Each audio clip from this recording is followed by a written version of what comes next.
ஸ்ரீசக்கர வரதாச்சாரியம் சுத்தசத்வ குருத்தமம் ஸ்ரீநிதிம் ராகவம் வந்தே ஹியபார கருணாகரம். கவசம் கனெக்ட் நேயர்களுக்கு நமஸ்காரம். பெரியாழ்வார் திருமொழி 4 திருமொழி 7 பாசுரத்தை அனுபவிக்க நாம் மானசீகமாக இப்போது திருவரங்கம் திருத்தலத்தை அடைந்து விட்டோம். பெரிய பெருமாள் ஆதிசேஷன் மீது பள்ளி கொண்டிருக்கிறார்.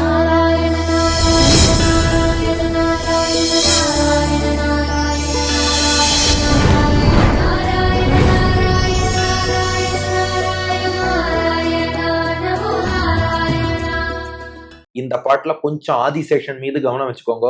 ஏன்னா பாட்டின் 2வது பாதியில ஆதிசேஷனை பற்றின அற்புதமான ஒரு வர்ணனையும் கொடுக்கிறார் பெரியாழ்வார். பெருமாளை அனுபவிக்கும் போது உலகளந்த பெருமாளாக அனுபவிக்கிறார். 2+2 ஃபார்முலா. வாருங்கள் பாசுரத்தை அனுபவிப்போம். குறள் பிரமச்சாரியாய் மாவலியை குறும்பதக்கி அரசு வாங்கி இறைப்பொழுதில் பாதாளம் கலவிருக்கை கொடுத்துகந்த எம்மான் கோயில் எரிப்புடைய மணிவரை மேல் இளஞாயிறு எழுந்தால் போல் அரவணையின் வாய் சிறப்புடைய பணங்கள் மிசை செழுமணிகள் விட்டெரிக்கும் திரு அரங்கமே. குரட் பிரமச்சாரியாய் மாவலியை குறும்பதக்கி அரசு வாங்கி இறைப்பொழுதில் பாதாளம் கலவிருக்கை கொடுத்துகந்த எம்மான் கோயில் எரிப்புடைய மணிவரை மேல் இளஞாயிறு எழுந்தாற்போல் அரவணையின் வாய் சிறப்புடைய பணங்கள் மிசை செழுமணிகள் விட்டரிக்கும் திருவரங்கமே. பாட்டின் முதல் பாதி பெருமாள் எப்படி வந்தாரா? வாமனமூர்த்தியா வந்தார். வாமனன்னா குள்ளமானவன் அர்த்தம். ஆனா வாமனன்கிறது சம்ஸ்கிருத வார்த்தை. இதுக்கு ஒரு தமிழ் வார்த்தை கொடுக்க வேண்டாமா? உடனே யார் ஞாபகம் வருவா? நம்ம திருக்குடந்தை மோகன் சுவாமி தான் ஞாபகம் வருவார். எவ்வளவு அழகான தமிழ் வார்த்தை கொடுத்தார் பாருங்கோ. குறள். குறள்னா குறுகிய வடிவம் கொண்டவன். நம்ம திருக்குறள்னு சொல்றோமே, எத்தனை அடின்னா 2 அடி. வாமனமூர்த்தி எத்தனை அடி? அதே 2 அடி. குறள். இதுக்கு மணவாள மாமுனிகள் வியாக்கியானம் பண்றார். அவர் ஏன் குறளா வந்தார்னா, அதாவது மகாபலியின் கர்வத்தை அடக்கணும். இந்த காரணம் எல்லாரும் சொல்லிடுவா, கமெண்ட்லயே எழுதுவா. மகாபலி தன்னை பெரியாள் நினைச்சான். அப்பார் இத்தினோண்டு பையனா வரேன், முடிஞ்சா என்ன ஜெயிச்சு காட்டு அப்படின்னு கர்வத்தை அடக்க குறளா வந்தார். இது சாமான்யமான விளக்கமா? ஆழ்ந்த விளக்கம் மணவாள மாமுனிகள் கொடுக்கிறார். பெருமாள் ரொம்ப எல்லையில் அடங்காதவரா இருக்கார். பக்தர்களான நாங்கள்லாம் அவரோட குணங்களை அனுபவிக்கணும்னு ஆசைப்படுறோம். எவ்வளவு அனுபவிச்சாலும் முடிக்க முடியல. அதனால பரம கருணையோடு பெருமாள் என்ன பண்ணாராம், தன் மொத்த அழகையும் மொத்த சக்தியையும் மொத்த பெருமையையும் மொத்த குணங்களையும் அப்படி சாரமா சுருக்கி 2 அடிக்குள்ள கொண்டு வந்தா. அப்பா எவ்வளவு நன்னா இருக்குன்னு ரசிச்சுட்டோமா. இன்னும் புரியறாப்புல உதாரணம் சொல்லட்டுமா? நிறைய பால் இருக்கு. இந்த பாலை சுவைக்கணும்னா 100 லிட்டர் பாலை ஒரு ஆளால சாப்பிட முடியுமா? அதனால அந்த பாலை என்ன பண்ணாலாம், நன்னா காய்ச்சி உருக்கி அதன் எசன்ஸை மட்டும் எடுத்து இத்தினோண்டு பால்கோவான்னு கொடுத்தாலாம். அவ்வளவு பால்ல என்ன எசன்ஸ் இருக்குமோ இத்தினோண்டு பால்கோவால இருக்குமோ இல்லையோ, அளவில் அடங்காத பெருமாள்கிட்ட என்ன இனிமை இருக்குமோ அத பால்கோவா போல குறளாக வந்தார். பாருங்க எவ்வளவு அழகான வியாக்கியானம்னு. குறள். அதனால தன் மொத்த பெருமையும் எசன்ஸா சாரமா சுருக்கி 2 அடி வடிவத்துல குறளாக வந்தார். எப்படி வந்தார்? பிரமச்சாரியாய். பிரம்மச்சாரிங்கிற சம்ஸ்கிருத வார்த்தை, அதுதான் தமிழ்ல பிரமச்சாரின்னு வந்திருக்கு. பிரம்மச்சாரினா வேதம் பயில்பவன். பொதுவா பிரம்மச்சாரினா கல்யாணம் ஆகாதவன் சொல்லிடுவோம். எஸ் அப்கோர்ஸ் பிரம்மச்சாரிக்கு கல்யாணம் ஆகாது. ஆனால் சம்ஸ்கிருதத்துல பிரம்மனா வேதம்னு அர்த்தம். பிரம்மச்சாரினா அந்த வேதம் கற்கக்கூடிய அந்த பாதையிலே நிலைத்திருப்பவன், அந்த ரூட்ல பயணிப்பவன் அர்த்தம். குருகுலத்திலே குருவுக்கு கைங்கரியம் பண்ணி வேதம் கற்பவனுக்கு பிரம்மச்சாரின்னு பேரு. அவனுக்கு என்னென்ன அடையாளங்களோ அந்த அடையாளங்களோடு வாமனமூர்த்தி வரார். என்னென்ன அடையாளம்? யஜ்ஞோபவீதம், அதாவது 3 இழை மட்டும் கொண்ட ஒரு பூணல் அணிஞ்சுட்டு இருக்கணும். அதைத்தான் அணிஞ்சுட்டு இருந்தார். மான் தோல் அணியணும், அதுவும் மேல அணிஞ்சுட்டு இருக்கார். அதுக்கப்புறம் இடுப்புல முஞ்சை புல்லாலான அரைக்கச்சை, அது அணிந்து கொண்டிருக்க வேண்டும், அதுவும் அணிந்து கொண்டிருக்கிறார். இப்படி பிரம்மச்சாரிக்கு என்னென்ன அடையாளங்களோ அந்த அடையாளங்களோடு மகாபலியின் யாகசாலைக்கு வந்தார். மகாபலி கர்வத்தோட இருந்தான். இவர் என்ன பண்ணாரா, இங்க ரொம்ப அழகா இன்னொரு பாசுரத்தை கோட் பண்ணியே மாமுனிகள் வியாக்கியானம் பண்றார். சின்ன குழந்தையோ இல்லையோ பேச்சு சரியா வரலையாம். மகாபலி கேட்டானா, ஏய் வா உனக்கு என்ன வேணும் அப்படின்னு. நானும் இன்னும் கர்வம். இவர் சொன்னாராம், கொள்வன் நான் மாவலி மூவடி தா அப்படின்னாராம். இது அப்படியே பாட்டு இருக்கு. கொள்வன் நான் மாவலி மூவடி தா என்ற கல்வனேன்னு வரும். கொள்வன் நான் மாவலி மூவடி தா, வேற ஒண்ணும் இல்ல, எனக்கு 3 அடினாலும் குடு வாங்கிக்கிறேன்னு அர்த்தம்.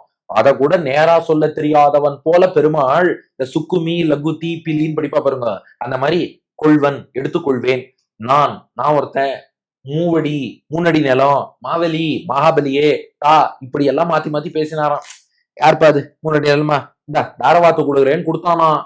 அடுத்த நிமிஷம் மண்ணுலகம் விண்ணுலகம் எல்லாத்தையும் அளந்து 3 அடி தரேன் என்ன, ஓரடியால் மண்ணுலகத்தை அளந்தேன், மற்றொரு அடியால் விண்ணுலகத்தை அளந்தேன், 3வது அடி எங்க வைக்கிறது சொல்லுங்க போது என் தலைமையில வச்சுக்கொண்டான். அப்ப அந்த ஒரு நொடியில மாவலியை, மகாபலி சக்கரவர்த்தியை குறும்பு அதக்கி, குறும்புனா கர்வம்னு அர்த்தம், அதக்கினா அடக்கின்னு அர்த்தம், குறும்பு அதக்கினா கர்வத்தை அடக்கின்னு அர்த்தம். மாவலியை குறும்பதக்கி, மகாபலியினுடைய கர்வத்தை அடக்கி, அரசு வாங்கி, உலக அரசு ராஜ்யத்தை வச்சிருந்தானே, வாங்கி அதை அவன்கிட்ட வாங்கி இந்திரன் கிட்ட கொடுத்துட்டான். அதனால குள்ள பிரம்மச்சாரி வடிவத்துல வந்தான். மகாபலி கர்வத்தை அடைக்கினான், அவன்கிட்ட ராஜ்யத்தை வாங்கி இந்திரன்ட்ட கொடுத்தான். இறை பொழுதில் பாதாளம் கலவிருக்கை கொடுத்துகந்த. அடுத்து என்ன பண்ணாராம், இறை பொழுதுன்னா ஒரு கணம்னு சொல்றோம் பாருங்க, ஒரு மொமெண்ட், ஒரு நொடி பொழுதுல, இறை பொழுதில் பாதாளம், அந்த மகாபலியை பாதாளத்துக்கு அனுப்பினார். இந்த இடத்துல பாதாளம்னா பூமிக்கு கீழேன்னு அர்த்தம். லிட்டரலா பாதாள லோகம்னு எடுத்துக்க கூடாது. ஏன்னா அவனை சுத்தல லோகத்துக்கு தான் அனுப்பினார். பூமிக்கு கீழே அத்தல வித்தல சுத்தல தலாத்தல மகாத்தல ரசாத்தல பாத்தாளன்னு இருக்கு. அதுல 7வது லோகத்துக்கு தான் பாத்தாளம்னு பேரு. சுத்தல லோகம் தானே அனுப்பினார். ஆழ்வார் பாத்தாளம்னு பாடியிருக்காரு. என்ன அது அப்படி புரிஞ்சுக்க கூடாது. வீட்டுல எல்லாம் பார்த்தா கிணறு விட்டுவா, கிணறு வெட்டுறதுக்கு கீழே இறங்கியிருப்பார். நம்ம சொல்லுவோம் அவன் பாதாளம் வரைக்கும் நோண்டிட்டாம்போம்.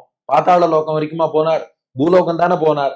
பாத்தாளம்ங்கிற வார்த்தை கீழே இருக்கிறத குறிக்கும். ரொம்ப உயரத்துல போனவா சொல்லுவா, பார் நான் சொர்க்கத்தையே போய் தொட்டுட்டு வந்துட்டேன்பா, சொர்க்கத்துக்கு போனாருன்னு அர்த்தம் இல்ல, கொஞ்சம் மேல ஹைட்டுக்கு போயிருக்காருன்னு அர்த்தம். அதனால இங்க பாதாளம்ங்கிறது பூமிக்கு கீழே உள்ள சுத்தல லோகத்தை தான் குறிக்கிறது. இறை பொழுதில் ஒரு நொடிக்குள்ள பாதாளம், அந்த மகாபலி அப்படியே பாதாள லோகத்துக்கு களவிருக்கை கொடுத்துகந்த. இருக்கைனா தங்கக்கூடிய இடம், களவிருக்கைனா இனிமையான இருப்பிடம். அது அழகா மணவாள மாமுனிகள் வியாக்கியானம் பண்ணியிருக்கார். பெருமாள் நினைச்சிருந்தா, டேய் நான் 3 அடி கேட்டேன், நீ 2 தான் கொடுத்த, 3வது அடி கொடுக்கல, கொடுத்த வாக்க மீறினதுக்காக உன்னை சிறைபிடிக்கிறேன்னு ஜெயில அரெஸ்ட் பண்ணிருக்கலாம். ஆனா சிறைபிடிக்காம சௌக்கியமாயிருன்னு சுத்தல லோகத்துல இருப்பிடம் கொடுத்தார். இப்படி களவிருக்கை கொடுத்து உகந்த, உகந்தனா மனசு சந்தோஷப்பட்டாராம். என்ன சந்தோஷம்னா, ஒரு பக்கம் தேவர்களின் தாயான அதித்தி பெருமாள்கிட்ட சரணாகதி பண்ணா, என் பிள்ளைகளுக்கு ராஜ்யத்தை மீட்டு கொடுன்னா, அவளுக்கு ராஜ்யத்தை மீட்டு கொடுத்துட்டோம், சரணாகதி பண்ணவாளை காப்பாத்திட்டோம், ஒரு சந்தோஷம். 2, மகாபலிக்கும் நல்லதுதான் பண்ணியிருக்கோம், சுத்தல லோகத்துல பக்குவப்படட்டும்னு நினைச்சான், அது ஒரு சந்தோஷம். 3, நம்ம எல்லார் தலையிலையும் திருவடி வச்சாரு. இந்த உலகளந்த பெருமாள் உலகத்தை அளக்கறேங்கிற சாக்குல எல்லார் தலையிலையும் திருவடி பதிச்சுட்டு போனார், அதை பண்ணோமே, அந்த சந்தோஷம். உகந்த, இந்த சந்தோஷத்தோடு எழுந்தருளி இருந்த எம்மான் கோயில். எம்மான் அப்படின்னா என்னுடைய தலைவன் அர்த்தம், மான்னா தலைவன், எம்மான்னா எங்க தலைவன், கோயில் அவர் எழுந்தருளி இருக்கும் கோவில் தான் ஸ்ரீரங்கம். பாட்டின் முதல் பாதிக்கு அர்த்தமா எடுத்தான்னு பாத்துக்கோங்க. குள்ள வடிவம் கொண்ட பிரம்மச்சாரியா வந்து மகாபலியின் கர்வத்தை அடக்கி அவன்கிட்ட ராஜ்யத்தை வாங்கி ஒரு நொடியில் அவனை பாத்தாளத்துக்கு அனுப்பி அங்கே இனிமையான இருப்பிடத்தை கொடுத்த எங்கள் தலைவருடைய கோவில் எங்க இருக்கு தெரியுமா, ஸ்ரீரங்கத்துல ஆதிசேஷன் மீது பள்ளி கொண்டிருக்கார். இப்ப பாட்டின் அடுத்த 2 அடி ஆதிசேஷனை பத்தின வர்ணனை. ஆதிசேஷன் எப்படி இருக்காராம், எரிப்புடைய மணிவரை மேல் இளஞாயிறு எழுந்தாற்போல். எவ்வளவு அழகான உதாரணம் பாருங்க. எரிப்புனா ஒளின்னு அர்த்தம், எரிப்புடையனா ஒளி வீசும் பிரகாசமான, மணி வரை மேல், வரைனா மலை, மணி வரை, மணினா ரத்னம், மணி வரைனா ரத்ன மலைன்னு அர்த்தம். எரிப்புடைய மணிவரை மேல்னா ஒரு பெரிய ரத்தன மலை இருக்குன்னா அந்த ரத்தன மலை அப்படியே பளபள பளபளன்னு பிரகாசிக்கும் இல்லையா, எரிப்புடைய பிரகாசிக்கக்கூடிய மணிவரை மேல் ரத்தன குன்றத்தின் மேலே இளஞாயிறு எழுந்தாற்போல். ஞாயிறுனா சூரியன், இளஞாயிறுனா உதய சூரியன். பாருங்க, உதய சூரியன்னு நிறைய பேர் சொல்றோம், ஆனா உதய சூரியன்கிறதே சம்ஸ்கிருத வார்த்தை. தமிழை யார் வளர்த்தா தெரியுமா, ஆழ்வார்கள். உதய சூரியனுக்கு நல்ல தமிழ் என்னன்னா இளஞாயிறு. உதிக்கிறதுனா இளமையா இருக்கிறது, சூரியனுக்கு ஞாயிறு, அதனால உதய சூரியன்னு சொல்வது சம்ஸ்கிருத வார்த்தை, இளஞாயிறுன்னு சொல்வதுதான் தமிழ் வார்த்தை. அவ்வளவு நம்ம பெரியாழ்வார் போட்டிருக்காரு பாருங்க, இள ஞாயிறு, அந்த உதிக்கின்ற சூரியன் எழுந்தாற்போல். எழுந்தா எப்படி இருக்கும், இப்ப நினைச்சு பாருங்க, ஒரு ரத்தன மலை இருக்கு, அந்த ரத்தன மலைக்கு மேல அப்படி உதிக்கும் சூரியன் இளஞாயிறு உதிக்கிறது, பார்க்க எவ்வளவு நல்லா இருக்கும். அது போல அரவணையின் வாய், அரவுனா பாம்பு, அணைனா படுக்கை, அரவு பிளஸ் அணை சேர்ந்தா அரவணைன்னு ஆயிடும். அரவணை, ஆதிசேஷன் இருக்காரே, அரவணையின் வாய், வாய்னா இந்த இடத்துல மவுத்துன்னு அர்த்தம் இல்ல, அரவணையின் வாய்னா அந்த ஆதிசேஷனிலேன்னு அர்த்தம். அதாவது ஆதிசேஷன் திருமேனியில சிறப்புடைய பணங்கள் மிசை. பணம்னா பாம்போட படம்னு சொல்லுவோம் இல்லையா, இந்த தலை படம் எடுத்து ஆடுறதே, அதுக்குதான் பணம்னு பேரு. சிறப்புடைய ஆதிசேஷனுடைய சிறப்பான பணங்கள் மிசை. அவருக்கு நிறைய படங்கள் இருக்கும் இல்லையோ, ஒன்னொன்னும் ரத்னமலை போல இருக்கான். ஆதிசேஷன் கிட்டத்தட்ட வெளுப்பு வண்ணம் இல்லையா, அவருடைய ஒவ்வொரு தலையும் பார்த்தா வெள்ளை கலர் முத்து, அந்த முத்தாலே செய்யப்பட்ட மலைகள் இருந்தா எப்படி இருக்கும். ஸ்ரீரங்கத்துல ஆதிசேஷன் மீது பெருமாள் பள்ளி கொண்டிருக்கார். பெருமாளுக்கு மேல இப்படி ஆதிசேஷனுடைய பணங்கள் அப்படியே ஒளி வீசுறது, அதெல்லாம் பார்த்தா முத்துமலை போல இருக்கான். அதுக்கு மேல பணங்கள் மிசை, அதுக்கு மேலே செழுமணிகள். செழுமணினா செழிப்பு மிக்க செழுமை தங்கிய ரத்தனங்கள்னு அர்த்தம். ஒரு பாம்புன்னா அது தலைக்கு மேல ரத்தனங்கள் இருக்கும்பா, ஆதிசேஷன் தலைக்கு மேல ரத்தனங்கள் இருக்கு. அந்த செழுமணிகள் விட்டு எரிக்கும். எரிக்கும்னா ஒளி வீசும், விட்டுனா நன்றாகன்னு அர்த்தம். விட்டு எரிக்கும், விட்டு விட்டு ஒளி வீசும் இல்ல, விட்டு எரிக்கும்னா நன்றாக ஒளி வீசும், விடாம ஒளி வீசும்னு அர்த்தம். விட்டு எரிக்கும், நன்றாக ஒளி வீசி கொண்டிருக்கின்றன. இத பார்க்கும்போது எப்படி இருக்குன்னா, ஆதிசேஷனுடைய படங்கள் ரத்னமலை போல இருக்கு. மேல ஒளி வீசும் ரத்னங்கள், அதில் உதிக்கும் இளைஞாயிறு போல இருக்கு. இப்படிப்பட்ட காட்சி தெரியக்கூடிய திருவரங்கமே. திருவரங்கம் கஷேத்திரத்துலதான் பெருமாள் பள்ளி கொண்டிருக்கார். இப்ப பாட்டுல அந்த வார்த்தைகளுக்கு மட்டும் அர்த்தம் பொருந்தி வரதான்னு பாத்துக்கோங்க. எரிப்புடைய மணிவரை மேல், ஒளி வீசும் ரத்தன குன்றின் மேலே இளஞாயிறு எழுந்தாற்போல். ஒரு உதய சூரியன் உதிச்சா எப்படி இருக்குமோ, அரவணையின் வாய் ஆதிசேஷன் திருமேனியில சிறப்புடைய பணங்கள் மிசை. அவருடைய படங்கள் எல்லாம் மலை போல, ரத்னமலை போல இருக்கு. செழுமணிகள் விட்டரிக்கும், செழிப்புள்ள அந்த மணிகள் ஒளி வீசுவது இளம் ஞாயிறு போல இருக்கு.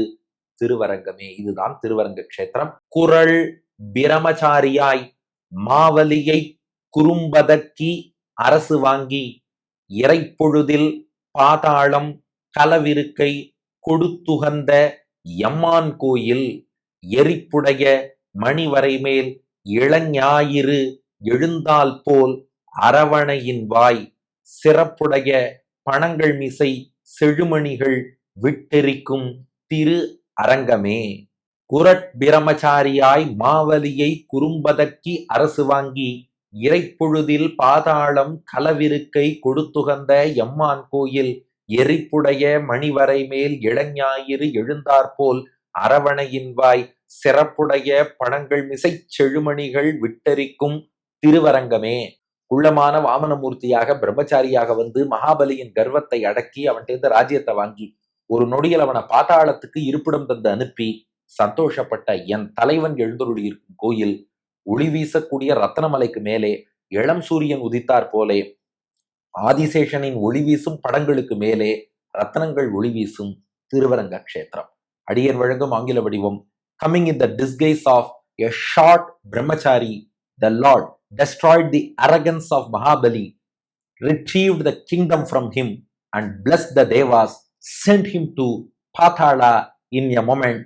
That Lord now dwells in Srirangam, where Adisesha, with plenty of hoods, with gems shining on top of them, appears like many gem mountains with rising sun on their tops என்பது இதற்கான ஆங்கில வடிவம். இனி இதற்கு அடுத்த பாசுரத்துல அரங்கனை நரசிம்மனாக அனுபவிக்க உள்ளோம். பெரியாழ்வார் திருவடிகளே சரணம்.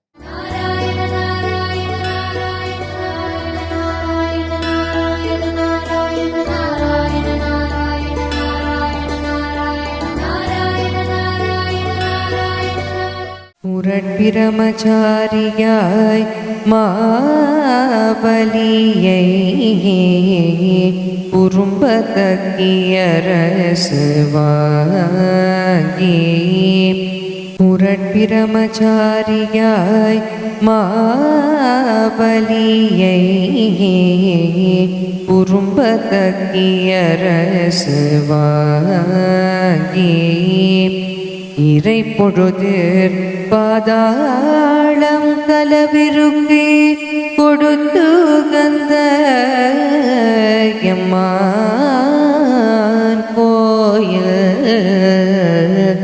எரிப்புடைய மணிவரை மேல் இளஞாயிறு எழுந்தார் போல் அரவணையின் வாய் சிறப்புடைய பணங்கள் மிசை செழுமணிகள் விட்டரிக்கும் திருவரங்கமே.